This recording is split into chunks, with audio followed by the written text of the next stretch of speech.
नमस्कार, न्यूज 18 पंजाब हरियाणा हिमाचल देख रहे तमाम दर्शकों का मैं नामिका हरियाणा हिमाचल प्राइम में बहुत बहुत स्वागत करती हूँ। बुलेटिन का आगाज करते हैं हम खबर के साथ, जहां दिल्ली पहुंचे हैं मुख्यमंत्री नायब सिंह सैनी। बता दें कि केंद्रीय जल शक्ति मंत्री के साथ सीएम की ओर से मुलाकात की गई है। सीआर पाटिल के आवास पर यह मुलाकात हो रही है और इसी बीच राजस्थान के मुख्यमंत्री भजन लाल शर्मा भी मौजूद हैं। बता दें कि किसाऊ योजना को लेकर ये चर्चा हो रही है। हरियाणा के मुख्यमंत्री नायब सिंह सैनी जो केंद्रीय जल शक्ति मंत्री सीआर पाटिल के निवास पहुंचे हैं, मुलाकात ये चल रही है। राजस्थान के मुख्यमंत्री भी वहां पे मौजूद है, भजन लाल शर्मा। किसाऊ योजना को लेकर ये चर्चा हो रही है। 2 महीने से कम समय में दूसरी बैठक ये देखने को मिल रही है। हालांकि जो पिछली बैठक की बात करें वो 13 मई को हुई थी और इसी बीच एक और बैठक, एक और मुलाकात, विचार विमर्श किसाऊ योजना पर मंथन किया जा रहा है। तो अहम मुलाकात ये देखने को मिल रही है, जहां मुख्यमंत्री नायब सिंह सैनी और इसी बीच राजस्थान के मुख्यमंत्री भजन लाल शर्मा भी मौजूद है। दिल्ली में पहुंचे हुए हैं हरियाणा के मुख्यमंत्री, जहां पे इस किसाऊ योजना पर मंथन किया जा रहा है। फिलहाल क्या कुछ इस मुलाकात के बाद, इस बैठक के बाद निकल के आएगा ये देखना होगा, पर इसी बीच ये अहम मुलाकात इसे माना जा रहा है, जहां किसाऊ योजना को लेकर चर्चा की जा रही है।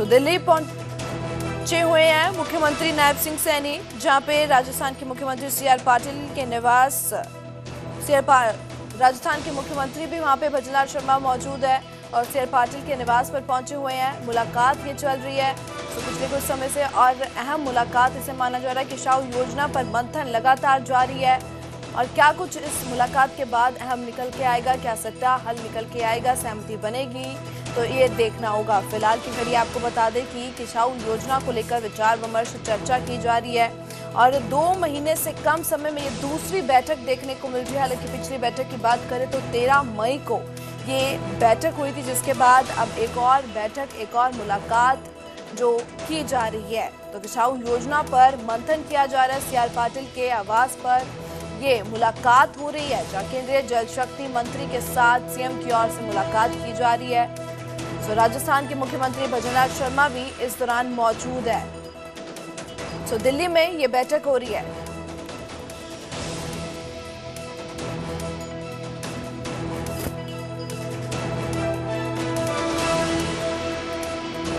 आगे बढ़ते हुए बात करते हैं सीबीआई की ओर से आईडीएफसी बैंक धोखाधड़ी मामले में गिरफ्तार कर लिया गया है। पंकज अग्रवाल को पंचकुला कोर्ट में पेश किया गया। पूछताछ के लिए पंकज अग्रवाल का अब सीबीआई की ओर से रिमांड लिया जाएगा। बैंक खातों से बता दें कि करोड़ों के सरकारी फंड के गबन का आरोप लगा है और इसी के साथ तत्कालीन शिक्षा और कृषि विभागों के प्रधान सचिव थे अग्रवाल।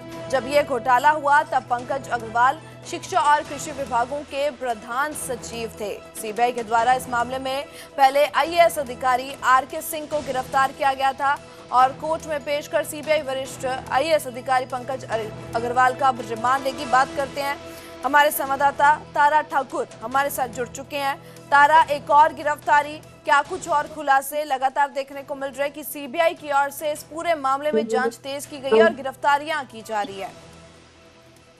जी बिल्कुल, देखिए हरियाणा के कई विभागों में जो है आईडीएफसी बैंक से जुड़े जो है घोटाले का मामला सामने आया था, जिसके बाद इसकी जांच जो है एंटी करप्शन ब्यूरो को सौंपी गई थी और आगे सीबीआई को दे दिया गया था मामला। तो अब इस मामले में जो है हरियाणा के वरिष्ठ आईएएस अधिकारी पंकज अग्रवाल को जो है सीबीआई के द्वारा गिरफ्तार किया गया है। इसे पहले भी जो हरियाणा के आईएएस अधिकारी हैं आरके सिंह को गिरफ्तार किया था। तो आज एक बड़ी गिरफ्तारी जो मानी जा रही है, आईडीएफसी बैंक में जो कई विभागों के पैसों का जो घोटाला हुआ था उसको लेकर जो है सीबीआई लगातार जांच पड़ताल कर रही है। वहीं इस मामले में जो अब वरिष्ठ आईएएस अधिकारी पंकज अग्रवाल गिरफ्तार हुए हैं, इनसे अब रिमांड कितना मिलता है कोर्ट की तरफ से और इस दौरान जो है पूछताछ भी की जाएगी। पिछले दिनों सीबीआई के द्वारा कई जगहों पर छापेमारी भी की गई थी और कई जो दस्तावेज जो है सीबीआई के हाथ में लगे हैं। तो अब इस मामले में जो आईएएस अधिकारी हैं पंकज अग्रवाल, इनका नाम सामने आने के बाद जो है इनकी गिरफ्तारी हुई है और आगे किन किन लोगों की गिरफ्तारी होती है, किन किन लोगों का नाम सामने आता है, ये जांच का विषय है। तारा, ऐसे में और क्या कुछ प्रूफ मिले हैं? जो गिरफ्तारी अब एक और की गई है, एक आईएएस की गिरफ्तारी अपने आप एक बार फिर से मायने रखती है। जी बिल्कुल, देखिए सीबीआई के द्वारा इस मामले को लेकर जांच पड़ताल की जा रही थी और इसमें जो आईएएस अधिकारी हैं पंकज अग्रवाल का नाम आने के बाद इसमें कार्रवाई की गई है। एक बड़ी कार्रवाई है, हरियाणा के वरिष्ठ आईएएस अधिकारी हैं। तो अब इसकी जांच में क्या निकलता है, पूछताछ में क्या सीबीआई के हाथ लगता है, ये देखने वाली बात होगी। बिल्कुल तारा, ऐसे में पिछली बार अगर देखने को मिला था कि आईएएस की गिरफ्तारी हुई आरके सिंह की, जिसके बाद एक और आईएएस की गिरफ्तारी हो जाना और कितने अधिकारियों पर गाज गिर सकती है, कब तक ये मामला जो सुलझा हुआ देखने को मिल सकता है। ऐसे में लगातार गिरफ्तारियां हो रही हैं और देखा जा सकता है अब तक कि काफी जो नेक्सस इसे कहा जा सकता है कि काफी अंदर तक है ये। जी बिल्कुल, देखिए जैसे जैसे नाम सामने आ रहे हैं उसी तरह से जो जांच है वो आगे अब बढ़ रही है। तो अभी किन किन लोगों के नाम आते हैं, उनका क्या रोल है, ये इसका जो है सीबीआई के द्वारा गंभीरता से जांच की जा रही है। तो अनुमान है कि आने वाले कई दिनों में जो है और भी नाम जो है निकल कर सामने आ सकते हैं। तारा, ऐसे में अब तक गिरफ्तारियों की बात करें, कितनी गिरफ्तारियां हो चुकी है? जी बिल्कुल, देखिए जब इस मामले को लेकर एंटी करप्शन ब्यूरो के पास मामला था तो उसमें भी कम से कम 4 से 5 लोगों की गिरफ्तारी हुई थी जो इस मामलों से जुड़े हुए थे। और अब जब सीबीआई के पास है तो 2 ऐसी गिरफ्तारियां, जो बड़ी गिरफ्तारियां हुई हैं और 6 से 7 लोगों की गिरफ्तारी जो है इस मामले में हो चुकी है अभी तक, और आगे भी गिरफ्तारियां हो सकती हैं।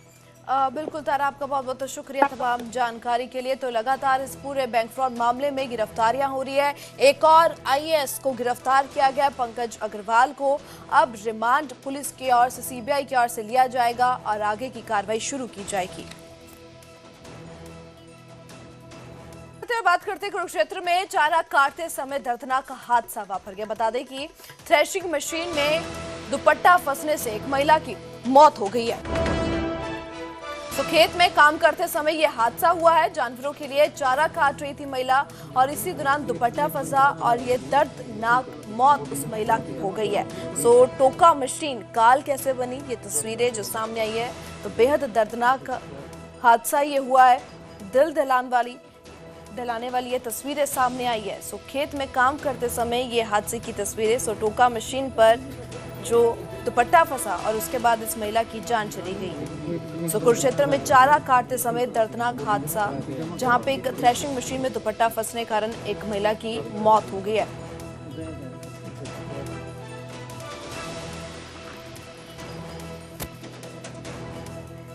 बात अब हिमाचल की करते हैं, जहां 43 दवाइयां गुणवत्ता जांच में फेल बताई गई है। सो 5 महीनों में 264 दवाओं के सैंपल फेल बताए गए हैं। दवा नियंत्रक ने स्टॉक वापस मंगवाया और बद्दी, सोलन, ऊना और सिरमौर की कई कंपनियां अब जांच के घेरे में आ गई है, जब इन दवाइयों का सैंपल फेल हो चुका है। सो बता दें कि अब जांच की जा रही है। सो लगातार जिस कदर इन दवाइयों का सैंपल फेल हुआ, गुणवत्ता जांच में फेल आई है। 5 महीनों में 264 दवाइयों के सैंपल फेल बताए गए हैं। सो हिमाचल की 43 दवाई गुणवत्ता जांच में फेल आई है। सो फार्मा उद्योग पर अब बड़े सवाल खड़े होते हुए नजर आ रहे हैं। जिस कदर 264 दवाइयों के सैंपल खरे नहीं उतरे, बद्दी, सोलन, ऊना और सिरमौर की कई कंपनियां अब जांच के घेरे में आ चुकी है। सो स्टॉक वापस मंगाए गए हैं, उसके निर्देश जारी कर दिए गए हैं। तो ऐसे में अपने आप में बड़े सवाल खड़े हो जाते हैं। जब दवाइयों के सैंपल जब फेल हुए हैं तो कहीं ना कहीं माना जा सकता है कि ये काफी खिलवाड़ जो कि लोगों की सेहत के साथ किया जा रहा है। हमारे यहाँ पे बड़े से बड़े उद्योग और छोटे उद्योग सब कार्यरत हैं, लेकिन ये हमारी जिम्मेवारी है कि सैंपल फेलियर के ऊपर हम उसमें कमी लाएं। और हमारी कोशिश रहती है कि जहाँ पे भी इस तरह की जो डेफिशिएंसीज पाई जाती हैं उन पे हमारा विभाग जो है समय समय पर कार्रवाई करता रहा है, आगे भी करेगा। और प्रेजेंटली जो नंबर है सैंपल्स का फेलियर का, वो मुझे लगता है कि हमारे drug inspectors pan India sampling लेते हैं और उसका पर्पस यही रहता है कि हम उन पर्टिकुलर सैंपल्स को फाइंड आउट कर पाएँ कि जो नॉट ऑफ स्टैंडर्ड क्वालिटी हैं, ताकि पब्लिक डोमेन में उसका डाटा रहे और पब्लिक अवेयर रहे कि उन दवाइयों का उपयोग उस दौरान ना किया जाए। तो बात करते हैं, हमारे संवाददाता जगत बैंस हमारे साथ जुड़ चुके हैं। जगत, काफी दवाइयों के सैंपल जो फेल बताए गए हैं, ऐसे में क्या कुछ और कार्रवाई की जा रही है? और कहीं ना कहीं माना जा सकता है कि बड़े सवाल अब खड़े हो रहे हैं जब दवाइयों के सैंपल लोगों की सेहत के साथ कहा जा सकता है कि खिलवाड़ ये किया जा रहा है। जी अनामिका, मैं बताना चाहता हूँ, पिछले 6 महीने से लगातार जो बद्दी बरोटीवाला नालागढ़ एशिया का सबसे बड़ा फार्मा हब के रूप में उभरा है। 63% एशिया की जो दवाएं हैं यहीं पर बनती हैं और लगातार पिछले 6 माह से लगातार जो दवाइयों के सैंपल है वो सैकड़ों की तादाद में फेल हो रही हैं। इस बार भी अब CDSCO द्वारा जो ताजा तरीन जो ड्रग अलर्ट है वो अपनी वेबसाइट पर डाला है, उससे भी हड़कंप मचा है क्योंकि इसमें 43 दवाओं के सैंपल फेल पाए गए हैं, जिसमें BP शुगर और अन्य प्रकार की जो दवाएं हैं वो अपने मानकों पर खरा नहीं उतर पाई हैं, जिसमें सोलन, उन्ना और कई ऐसी जगहों पर भी जो दवाएं हैं बनती थी वो वाली फेल हुई हैं। लेकिन जैसे ही ड्रग अलर्ट आया तो उसके बाद ड्रग विभाग अलर्ट हो चुका है। जो ड्रग कंट्रोलर बद्दी है मनीष कपूर की ओर से जितनी भी दवाओं के सैंपल फेल हुए हैं उनके बैच वापिस मंगाने के निर्देश दिए गए हैं और साथ ही जिन कंपनियों के बार बार सैंपल फेल हो रहे हैं उन कंपनियों पर कारण बताओ नोटिस जारी किया गया है। और अब जो ड्रग कंट्रोलर है उनका कहना है कि जिन कंपनियों के बार बार सैंपल फेल हो रहे हैं दवाओं के, उनके ऊपर विभाग द्वारा सख्त कार्रवाई की जाएगी। हालांकि इक्का दुक्का कंपनियों पे पिछले दिनों देखा गया है, पिछले सालों में देखा गया है कि इक्का दुक्का कंपनियों के लाइसेंस तक रद्द किए गए थे। लेकिन अब देखना होगा कि इस बार जो दवाओं के सैंपल बार बार फेल हो रहे हैं, लोगों की सेहत के साथ खिलवाड़ किया जा रहा है, लगातार हो रहा है, देखना होगा। बिल्कुल बिल्कुल, एक्शन बहुत बड़ा बनता है यहाँ पे। जगत, फिलहाल आपका बहुत बहुत शुक्रिया तमाम जानकारी के लिए। सो दवाओं की गुणवत्ता जो फेल बताई गई है, सैंपल जो सामने लिए गए वो फेल आए हैं, अब सवाल बड़े खड़े हो रहे हैं।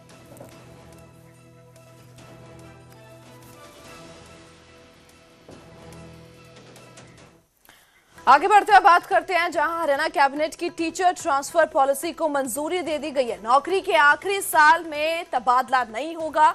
आयु अनुभव का 25% दिया गया वेटेज। तो बता दें कि वर्किंग कपल को भी फायदा मिलेगा। पति पत्नी को साथ रखने के लिए अब 2 गुने अंक देने चाहिए। और बीमारी और रिटायरमेंट पर भी नया प्रावधान किया गया है। BS3 और BS4 वाहनों को बदलने पर भी भारी छूट मिलेगी। हरियाणा कैबिनेट ने 14 फैसलों पर मोहर लगाई है। तो बता दें कि बीते दिन ये कैबिनेट बैठक होती है जहां पे 15 मुद्दों पर 1.5 दर्जन मुद्दों पर एजेंडों पर बातचीत हुई, विमर्श हुआ, मंथन हुआ, जिसके बाद इन तमाम बड़े फैसले जो ये लिए गए हैं और उनमें से साफ तौर पर जो टीचर ट्रांसफॉर्मर का जो एजेंडा था उससे पॉलिसी को मंजूरी दे दी गई है। सो नौकरी के आखिरी साल में तबादला नहीं होगा। आयु अनुभव का 25% का वेटेज दिया गया है। वर्किंग कपल को इससे काफी फायदा मिलेगा। तो ऐसे में कल बैठक में अहम फैसले लिए गए हैं। हरियाणा के अगले 20 वर्षों की विकास यात्रा का रोड मैप तैयार करने की शुरुआत की गई है। हर विधानसभा क्षेत्र विकास की एक महत्वपूर्ण स्थानीय इकाई है। हमने तय किया है कि हर विधायक अपने अपने क्षेत्र का विजन चैंपियन बनेगा। वह अपने क्षेत्र की समस्याओं, संभावनाओं और विकास की प्राथमिकताओं को स्वयं चिन्हित करेगा। आज हमने हरियाणा के लिए कुछ बड़े और स्पष्ट लक्ष्य तय किए हैं। राज्य की अर्थव्यवस्था को $1 ट्रिलियन से अधिक तक पहुंचाना, प्रति व्यक्ति वार्षिक आय को 40 लाख रुपए से अधिक तक ले जाना, महिला श्रम बल भागीदारी को 45% से अधिक करना, महिला साक्षरता को 100% तक पहुंचाना, हर नागरिक को गुणवत्तापूर्ण और शिक्षा और स्वास्थ्य सेवाएं उपलब्ध कराना, हर घर तक स्वच्छ पेयजल पहुंचाना हमने तय किया है। आगे बढ़ते हुए बात करते हैं जहां रोहतक में री-नीट पेपर लीक मामले में बड़ा खुलासा हुआ है। सोशल मीडिया पर चल रही खबरों का एसपी की ओर से अब साफ तौर पर खंडन कर दिया गया है। रोहतक में नहीं हुआ पेपर लीक, एसपी की ओर से कह दिया गया। सोशल मीडिया पे काफी खबरें वायरल हो रही थी पेपर लीक को लेकर, तो जिसके बाद साफ तौर पर एसपी की ओर से ये खंडन कर दिया गया है। जांच में सबूत नहीं मिला है, पैसों के लेन देन का मामला है ये पूरा। मिल रही है कि रोहतक में 2 डॉक्टर्स ने मिलकर कोई पेपर लीक करवाने की साजिश रची है। तो इस प्रकार की खबरों का मैं पूर्णतः खंडन करता हूं। इस मामले में हमें एसटीएफ के इंस्पेक्टर द्वारा एक शिकायत प्राप्त हुई थी, जिसमें एसटीएफ के द्वारा ही जो जांच की गई थी उसके तथ्यों के अनुसार ये जो संपूर्ण मामला था ये पैसों के लेन देन से जुड़ा हुआ था और इसमें किसी भी प्रकार की कोई पेपर लीक की बात नहीं थी।